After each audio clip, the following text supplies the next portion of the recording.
Chapter 1. Night falls on my skin. My dreams always come when I least expect them to. I claw at the sheets, my skin damp, limbs shaking. He lies beside me, eyes closed in sleep. The space between us an endless chasm. I can't breathe. I can't live like this anymore. My hands gripped the steering wheel as I drove in a trance. Where I was going, I had no idea. All I knew was that I had to get away. The distortions of darkness rushed past me, the haze of taillights in the distance, glowing like embers in the night. My whole body was stiff, and a persistent ache radiated throughout my lower back. The hours had blended into a blur of gas stations, motel rooms, and prepackaged food hastily bought in convenience stores. It all tasted the same, bland and dry, nothing more than an anchor to hold down the emptiness clawing around inside. On the passenger seat, my phone flashed its eager blue light once more. Dozens of missed calls, text messages, and voicemail alerts littered the screen, all from John.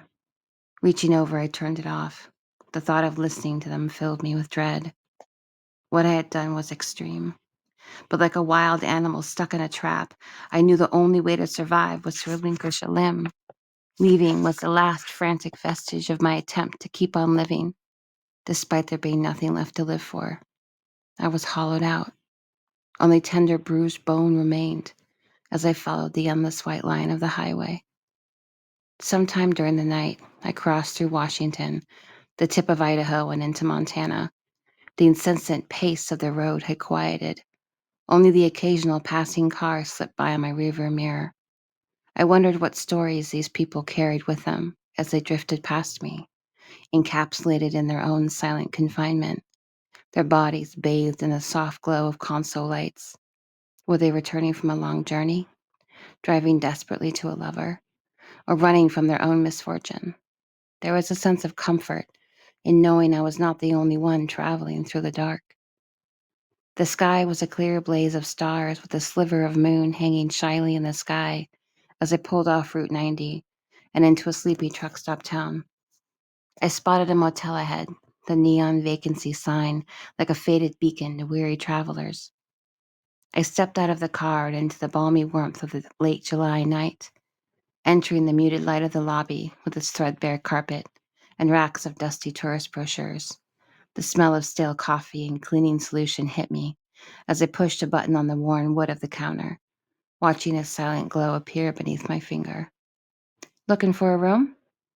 A brisk voice startled me, and a woman emerged from the back, her gray hair tied up in a bun. I nodded as the weight of the road settled over my body, a heaviness that spoke of all the miles that stretched between me and the life I had left behind. Through the cracks of the metal blinds, slanted beams of morning sunlight filtered into the room, stirring me from another restless sleep. The distant sound of the freeway was a comforting hum as I rolled over in bed and stared up at the fractures that crisscrossed the ceiling like a faded road map. Caught between loneliness and a sense of relief, I attempted to take stock of what was left in my life. I knew I needed to call John, to at least tell him I was okay, but I couldn't yet summon the strength to do so. I quickly dressed and gathered my clothes and toiletries, stuffing them into my duffel bag. The urge to keep moving was a persistent force, compelling me forward without thought. Throwing my bag into the front seat, I glanced at my car, now covered in a fine layer of dirt and grime from the road. I ran my hand across the roof, my heart clenching, as I remembered how Caleb used to draw pictures on the car whenever we got back from camping, his tiny finger trailing lines through the dust. "Mommy, look, I drew you a pretty picture." Sunlight flits through the trees as Caleb smiles up at me with his wide blue eyes, face sticky from the milkshake he had on the way home. I tangle my fingers through his hair, place a kiss on the warmth of his forehead. "It's beautiful, honey." I shook the image from my mind, pushing away the memories that threatened to flood me and all the emotions I did not have the strength to hold. Sliding into the driver's seat, I turned the key in the ignition and drove back out onto the safe, enveloping silence of the road. The sky was a slash of blue against the outline of the Rocky Mountains towering in the distance. The lush green landscape of forest leveled out to an expanse of prairie as I approached Missoula. The pulse of the highway beneath me seemed to shake loose my tangled thoughts, and I knew it was time to face what I was running from. I pulled off onto the nearest exit, following the curve that hugged the open pastures. I brought the car to a stop on the side of the road and got out. The warm breeze of an early summer's day blew across me, kissing my skin and teasing my hair. The endless stretch of whispering grass released the tight spaces within me, and for a moment, I could breathe again. Clutching my phone, I took a deep breath, gathered my resolve, and dialed John. He picked up after one ring, his voice strained and harsh. "Where are you, Laura?" "I'm okay, John." "Yes, but where are you?" Through his clipped words, a controlled anger radiated through the phone like a palpable force. I cringed and closed my eyes, trying to still the racing of my heart. "I'm in Montana." A moment of tense silence echoed on the other end before John finally spoke. "What the fuck are you doing in Montana?" "I think you know the answer to that." "No, I'm sorry. I don't know why you're in Montana." His voice dripped with sarcasm. "You just disappeared in the middle of the night. No note, nothing." A trembling sigh escaped my lips. "I'm sorry, I just had to get away." "Clearly." The heavy pause between us reminded me of every other time we had attempted to communicate, struggling to pry down the walls of self-preservation we had built around ourselves. We had both stopped trying years ago. "When are you coming home?" I stared up into the vast expanse of turquoise sky, watching as a flock of birds ascended from a tree, the graceful arc of their movements like the gentle promise of a freedom calling to me. "I'm not." "What the hell do you mean?" "I'm not coming back." The sound of rustling on John's end was followed by the loud crash of something breaking. "What the hell are you talking about?" Tears leaked from my eyes, running a hot trail down my cheeks. "I'm sorry, but I just can't do this anymore." A long silence followed, and I realized that John had hung up. I sank down onto the grass, allowing the tendrils of grief to slip out of their locked cage for a moment and entwine around me. At some point, I found myself back in the car, my shaky hands gripping the wheel as I continued down the country road, passing a faded sign that read Stevensville. I stopped at the first gas station I saw, a tiny pit stop consisting of two pumps and a quaint-looking general store. Parking alongside one of the pumps, I filled up a tank and headed over to the store, beelining past the cash register and into the cramped and airless bathroom. The fluorescent bulb flickered above as my bloodshot eyes stared back at me, blurred by the opaque mirror, my hair tousled and stuck to my cheeks in dried tears. What was I doing? I had finally found the strength to rip through the suffocating strands of my marriage, and I was now standing untethered in a landscape foreign and immense. Turning on the tap, I let the cool water run through my cupped palms before splashing it against my face, willing the delicate filaments of my composure to return. I weaved through the aisles of the store as I headed back to my car, when my gaze fell to a flyer tacked upon a faded wooden bulletin board next to the door. "Seeking live-in equine assistance, light caregiving duties, no experience necessary." On impulse, I found my fingers plucking free one of the numbers provided on the bottom of the paper. Sitting amidst the murmur of a small diner, I gazed out at the tall, waving grass of the prairie stretched beyond the window. This open countryside was such a soothing contrast to the enclosing density of the Northern California coastal forest. I had spent my whole life among fog and ferns, and I welcomed this change in scenery. There were no edges to bump into, only limitless, beckoning space.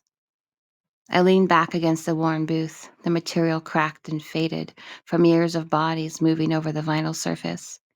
My hands curled around a cup of coffee as I waited for someone named Miriam. The cheerful voice I had spoken with over the phone an hour ago in response to the ad had requested we meet here. Why I had been compelled to call that number on the paper eluded me. I had no experience working with horses, and the only caregiving I had done was sitting beside a bed, holding my mother's hand within the bare white walls of a nursing home. But I felt a pull to explore the possibility of this place, and the thought of something so vastly different from the life I had been living was strangely comforting.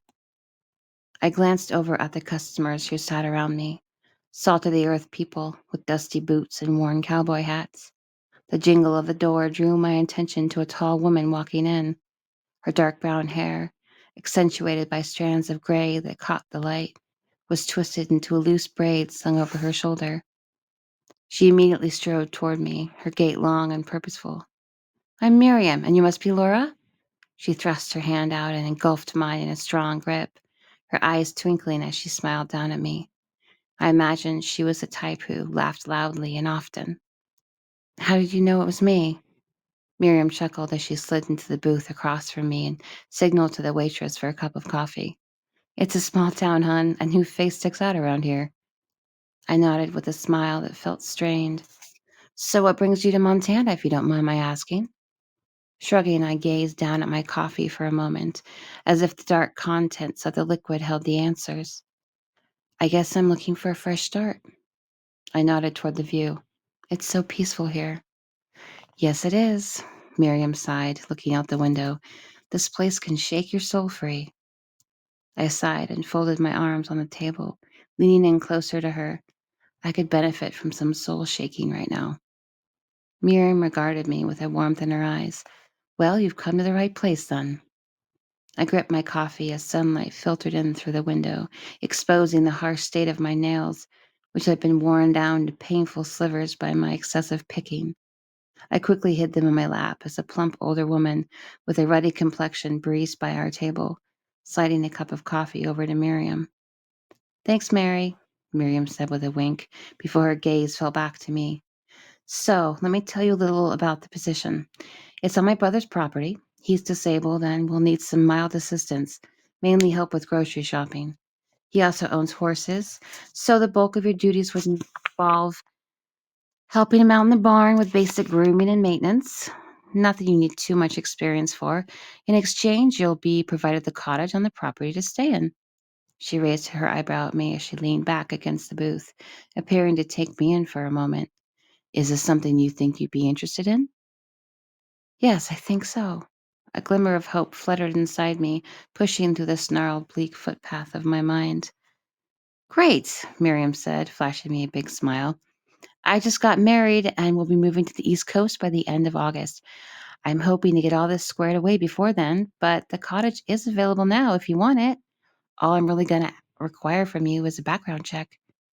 "Well, that sounds good. I'm able to start any time." The words tumbled from my mouth without hesitation. I had some money stashed away in savings, and the idea of my own quiet place amid the backdrop of mountains and prairie tugged at me with a convincing force. "Well, if you're free right now, I can take you on over to my brother's property. It's just a few miles down the road. I can show you around and you can meet Peter." "Okay." I shifted in my seat to grab my purse when Miriam's hand fell on mine. "I have a good feeling about you, Laura, and I think the two of you will get along well. Peter can be a little moody at times, but underneath it all, he's such a gentle soul." Her eyes grew sorrowful. "Things have just been really hard for him ever since his accident." "His accident?" I posed my question hesitantly, not wanting to come across as prying. Miriam squeezed my hand briefly before letting go. "Yes, Peter lost his sight about 5 years ago." "Oh, I'm so sorry to hear that." I was all too familiar with the swift change of course that loss could bring, and a swell of empathy rose up. Miriam waved her hand in the air as if dismissing my concern. "He doesn't take too well to sympathy, and he is extremely independent, so he won't need much from you, really." She paused, taking a deep breath. "I think this arrangement is more for me. I've been the one staying with him for the past 4 years, and I just want to make sure someone is looking out for him when I'm gone. He tends to isolate." I nodded, while a voice in the back of my mind wondered how much help I could possibly be to anyone, given my current emotional state. Was this really a good idea? But I had relinquished the oars to my boat when I left California. and I was now adrift in unknown waters, leaving me with a strange feeling of buoyancy. With a smile, Miriam pulled out some bills from her back pocket and set them on the table. Shall we head out then? I stood from the booth to follow her as she sauntered out of the diner, throwing friendly comments to the locals as she passed. The small town jocularity that surrounded the restaurant reminded me of an odd assortment of family all gathered for the holidays. It filled me with longing as I realized how isolated I'd become in my own life. What would it feel like to be a part of something again, to belong to a community that welcomed you with the ease of collective familiarity? Settling back into my car, the breeze from the open window blew against my skin like a warm caress as I tailed Miriam's truck.